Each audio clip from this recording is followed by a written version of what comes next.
Hello, and welcome to this episode of Witchy Ways for Modern Days. This is Brittany, your host, and today's episode is one of those conversations I kind of wish more people had at the very beginning of their witchcraft journey. Because we are going to talk about choosing your magical path. And I'm going to be honest with you right up front before we get into anything. This is where a lot of people get stuck. This is where a lot of people stop practicing. They stop before they really begin. And it's not because they're doing anything wrong necessarily. It's because it starts to feel like you're supposed to decide who you are as a witch right away, right off the bat. Like you need to pick a label or commit to some sort of practice and somehow just know what fits you and go with that. And that pressure can take something that should feel exciting and turn it into something overwhelming. And it pushes people away from this path. And that's really heartbreaking. So I'm trying to alleviate that for at least someone listening to this. I hope it helps at least one person. And today, I want to give you a softer introduction actually into specific paths. Not as rules or not like a checklist. I want to outline some sort of map for you. Something you can kind of wander with, consider, something that can help you understand where you are in your practice without telling you exactly where you have to go. I want to help gently guide you. I'm not going to point you in a particular direction. Because your magical path is not something you're going to find all at once. It's something that you will build slowly, intuitively, and hopefully very, very personally. Now let's start with something simple, but deeper than it seems at first. Why are you drawn to magic? I don't mean a quick answer. I'm not looking for a quick answer. I am not looking for you to say, oh, well, it's interesting, or I like the aesthetic, or even I want to manifest things. All of those responses are valid, but underneath it, there is usually something more there. Maybe you're drawn to magic because you're looking for a sense of control in a world that quite often feels unpredictable. Maybe you are craving connection, either to yourself or to nature or to something unseen. Maybe you've always felt a little intuitive or a little different, like you notice things other people just don't. Or maybe it just feels familiar in a way that you can't fully explain. The why matters much more than you think, because it quietly shapes the kind of magic that is going to feel right for you. Two people can practice the exact same type of witchcraft and have completely different experiences simply because their intention, the meaning behind their practice, is different. So before you choose a label, because we as humans love our labels, before you sit down and choose one, I want you to start by noticing your pull toward the craft. That is going to be your first compass point. Now from there, something natural should start to happen. You will start to notice that you are drawn to certain types of magic. Certain energies entrance you, certain aesthetics, certain ways of connecting. And this is where people often feel like they have to pick one. But really, it's a stage that should be less about picking and more about exploration. So let's walk through some of the paths, just some that you might find yourself curious about. Not so that you can choose immediately, but just so you can recognize what resonates.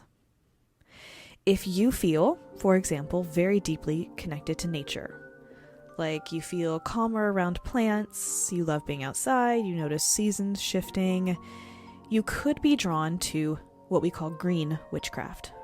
This is a path rooted in the earth. Herbs, plants, natural cycles, grounding energy. This is a slow, steady, deeply nourishing witchcraft path. If you love creating intentional, cozy spaces, if you're the person that constantly is knitting, has a big blanket in their lap, if you like cooking, baking, making tea, turning everyday routines into something meaningful, meaning everything you do throughout your day tends to be some sort of mini magical practice, it could be that kitchen witchcraft is something that feels like home to you. And that's magic woven into daily life, where your meals and your rituals blend together. If you're drawn to candles or colors and simple but very powerful rituals, setting intentions, watching flames, working with symbolism, candle magic, and basic spell work within that might really click for you. It's very accessible, it's visual, it's deeply intention driven. If you're someone who values flexibility, you really appreciate your intuition, you listen, you kind of just do your own thing. You just like doing your own thing. You don't want to be really involved in the rules or specific steps of anything in particular. Chaos magic might be the one to resonate for you.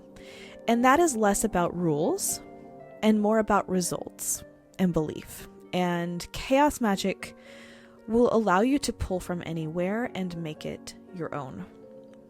If you feel a quiet pull toward the unseen, ancestors, spirits, the idea that there is something just beyond the veil, you might explore spirit work or ancestral magic. This is a path that can be emotional, deeply connective.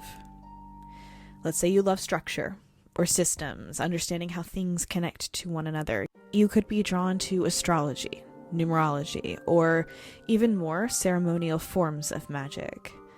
These are paths that give you frameworks to work within, which can feel really stabilizing for some. If you are fascinated by tarot cards, pendulums, oracle decks, dream work, sigil signs, that's all in the realm of divination. It's all about receiving, interpreting, learning the language of energy. If you feel drawn to specific deities, gods, goddesses, mythologies, that is deity work, or some people say devotional practice. It's less about control magic and more about relationship and respect and connection. And if you listen to all of that and you're like, well, I'm more than one of those things. Here's a hint. 99% of you will be more than one of those things.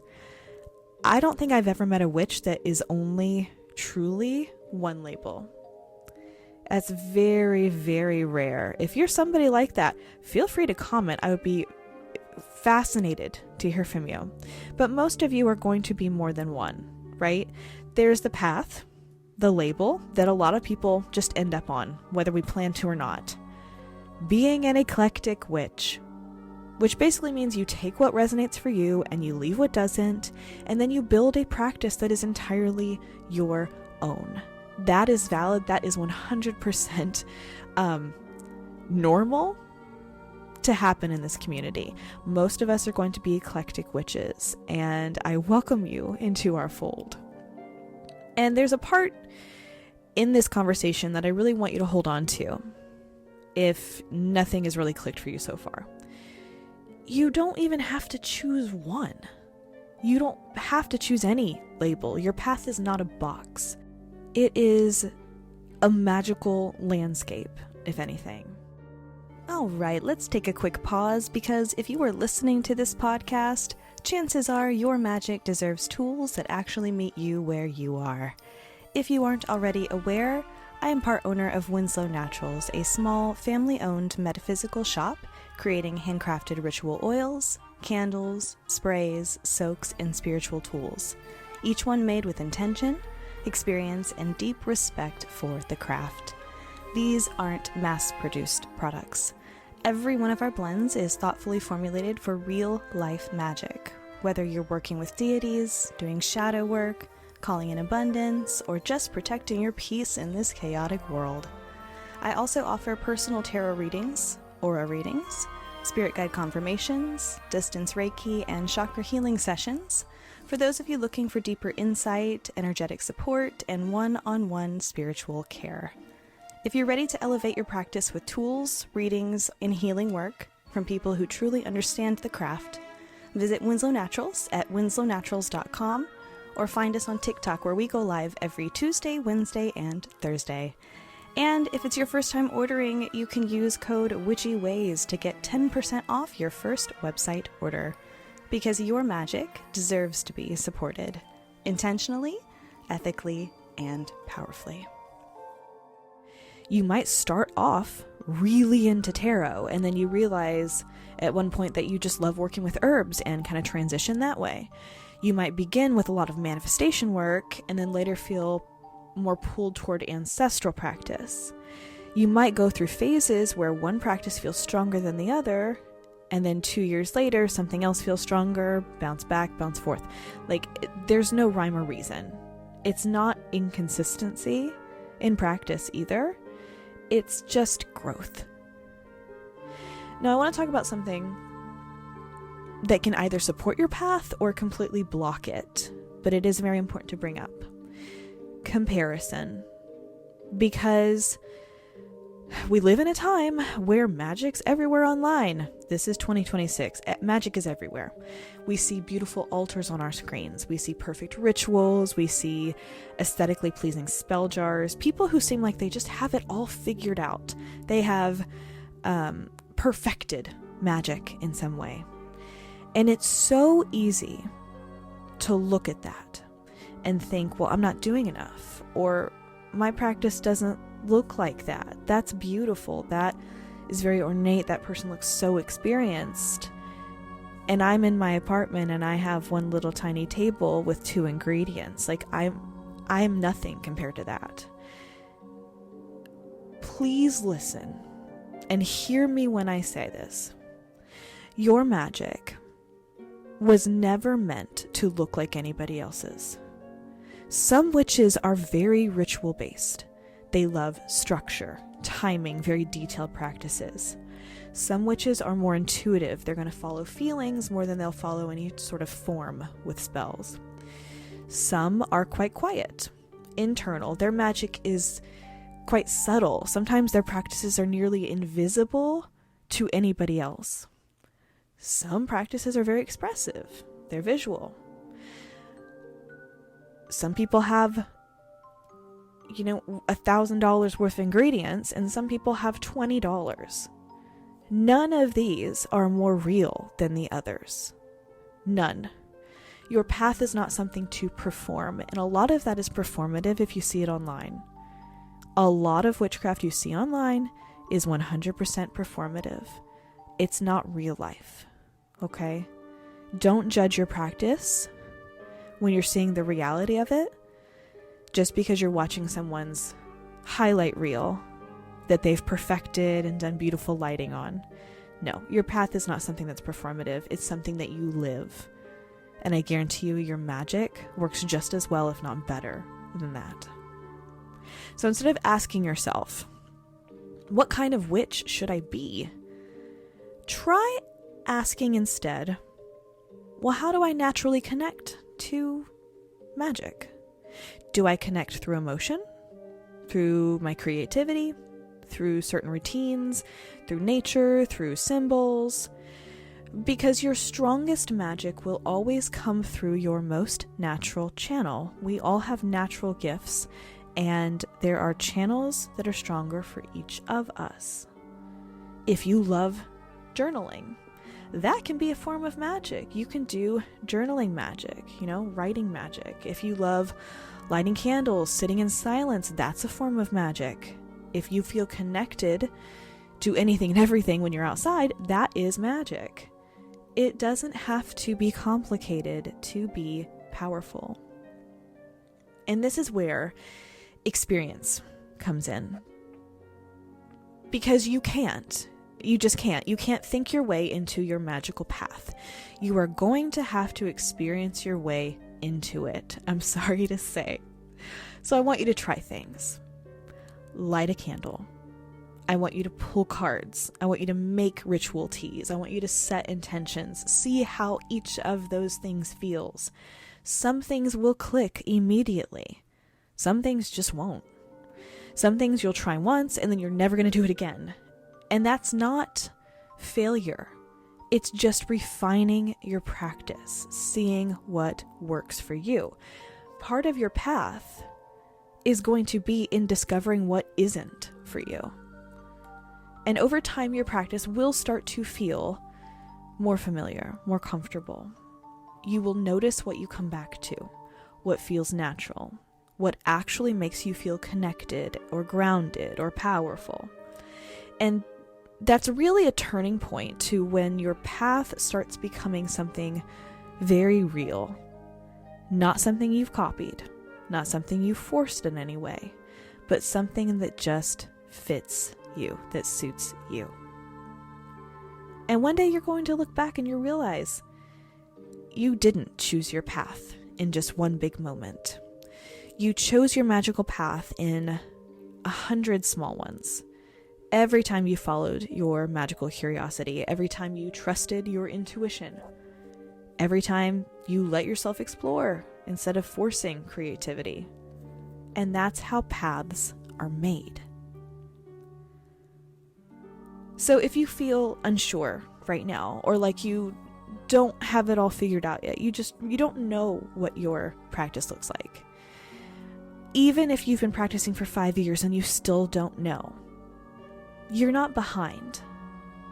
You're just at the beginning of your something, and your something just hasn't completely clicked yet, but it will.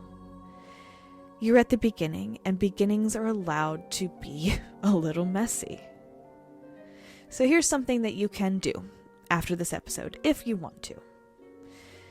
Just take a quiet moment and ask yourself. Think of your magic and ask yourself, what am I drawn to right now? If I was going to do a small piece of magic right this moment, what is the first thought that comes through my head? It's not your full identity. It's just what you're drawn to right now. And then I want you to follow it, even just a little. And that's how your path begins, following your intuition into your natural alignment.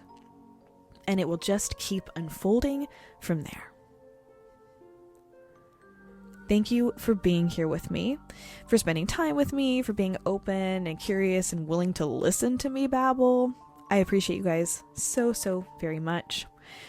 If you want me to delve deeper into the potential paths that you could follow as a witch, if you want me to go into any episodes, like a kitchen witch or kitchen magic episode or a chaos magic episode, let me know. I do feel like I should do some of those, at least randomly, sporadically. So just give me some feedback. Let me know what resonates for you, and I will add it to my queue, see what I can do there. Until next time, till the next episode, I want you to stay curious and trust your magic. It will come to you in time. Blessed be.